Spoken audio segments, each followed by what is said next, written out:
Selamat sore. Assalamualaikum warahmatullahi wabarakatuh. Oke, jadi Rasman ini sebagai apa nih? Praktisi hukum ya? Iya. Ya, bukan sebagai lawyer ya.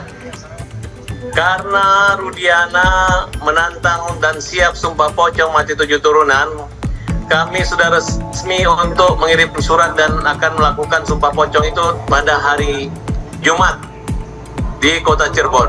Jumat besok. Dan ya, Jumat besok. Dan kalau bisa datang semua lawyer-lawyer maupun pendukung-pendukung Rudiana di situ datang ya. Sekalian ikut juga sumpah sekalian mereka itu. Mereka yang nantang. Kalau sumpah pocong di Cirebon itu ada kota Cis, Banyu Cis, tongkat Bayu ya, Baju Cis gitu. Sumpah yang sakral di kota Cirebon. Nah, jadi yang awalnya mau sumpah ini adalah Saka. Kita melakukan PK dan sudah sumpah juga di PK.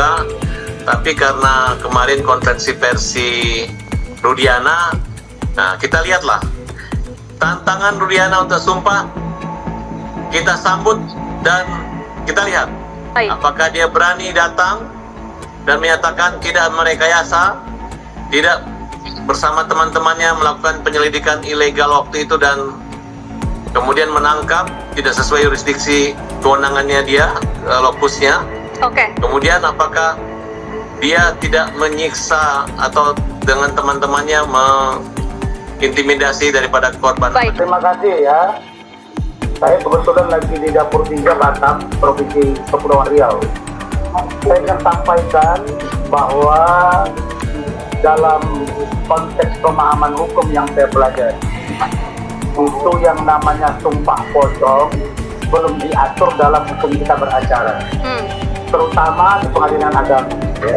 Tetapi dalam kaitannya dengan pendekatan hukum yang disebut dengan legislator atau pemutus, ketika kita sudah tidak lagi menemukan pendekatan hukum melalui aturan undang-undang yang berlaku, KUHP, KUHP, undang-undang yang lain, maka itu dapat dilakukan atas persetujuan kedua belah pihak. Nah, tetapi menurut saya di kasus ini belum diperlukan yang namanya sumpah pocong. Kalau dia udah nongol sekian lama hilang, kemudian nantang sumpah pocong lagi, jangan dihalang-halangi lagi Rasman. Suruh dia datang nanti hari Jumat, karena ini kan niat baik dia. Justru dengan dia sumpah pocong itu bagus, beban kalian tuh berkurang. Karena kalian lebih membela diri dari Rudiana membela sendiri. Orang yang nggak ada waktu itu kalian bela mati-matian. Sekarang mereka udah mau sumpah pocong, kenapa kamu larang? Nggak boleh dilarang, biarin aja. Dan sumpah pocong itu juga bukan berarti orang jadi pocong. Atau itu hanya, kalau nggak menggunakan seragam pocong nggak apa-apa, datang aja ke masjid. Kita disumpah, sumpah muabalah.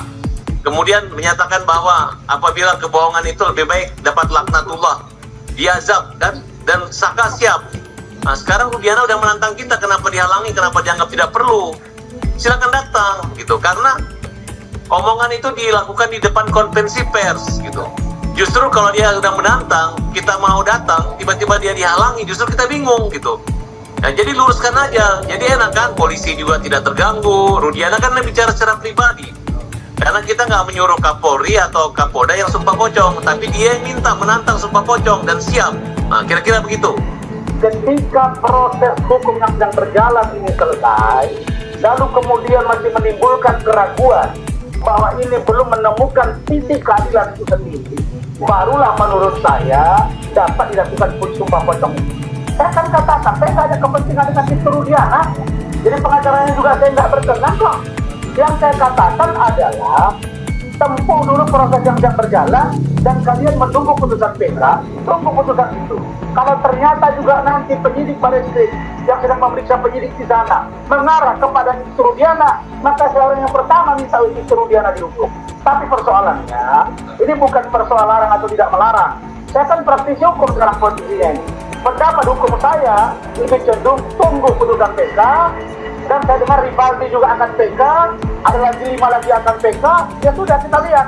Karena saya yakin dan hakul yakin bahwa pelaku sesungguhnya insya Allah akan terungkap.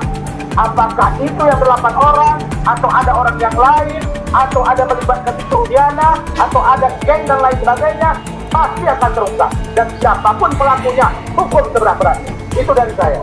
Ya kalau saya lihat hari ini, kalau Bung Rasman ini bicara udah agak berubah, udah rada ngeper, itu saya yakin beliau udah kayak udah kembali ke arah jalan yang benar. Tidak ada yang ngeper di sini. Saya Ya, tidak udah ada yang berubah. ngeper. Kemarin kan kalian Tidak berubah. keras banget. Dengar dulu yang saya katakan, bahwa tindakan polisi tentu sudah melalui prosedur. Dan kalau ternyata ada Polri yang bertindak tidak prosedur, hukum. Ingat kata-kata saya. Nggak bisa, Saya Mas. orang yang konsisten di sikap saya ya.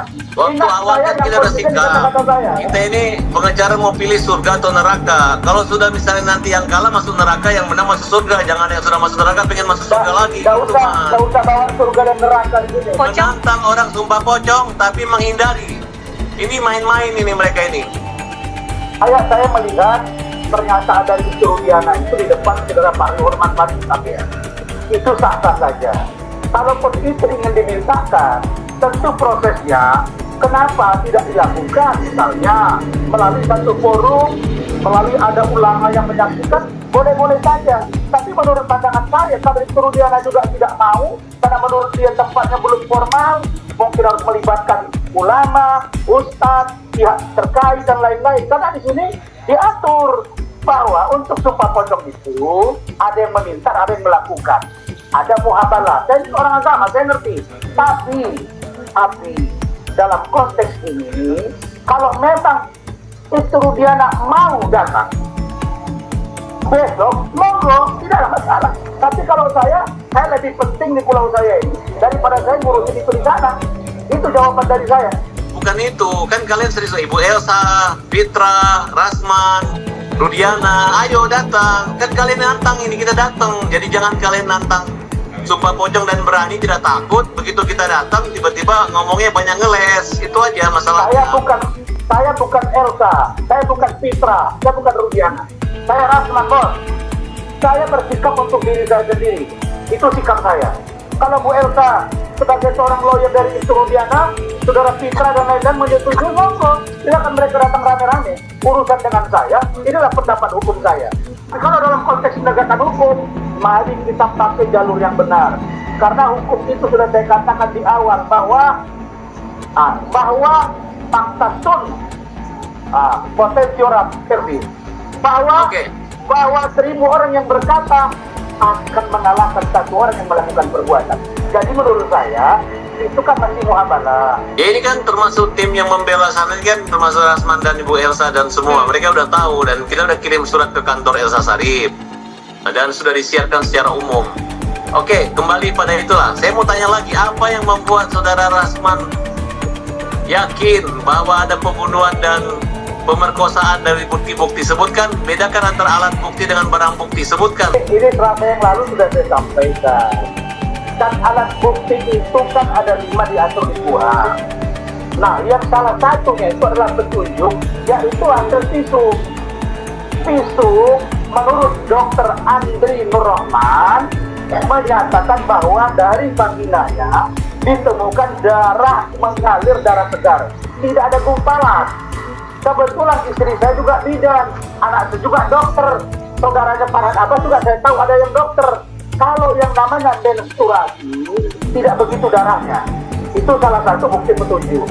Sedangkan bukti dari yang saya sebut dengan direct evidence, orang yang berbicara langsung, speak evidence, kan sudah ada bukti-bukti orang yang menyatakan bahwa dia menyaksikan perkara mereka mencabut pernyataannya, inilah itulah, ya sudah kita lihat. Saya bicara pada konteks hukum dan prosedural, bukan pribadi. Saya lagi ya, tolong jangan dibawa saya ke Elsa, jangan dibawa saya ke Fitra.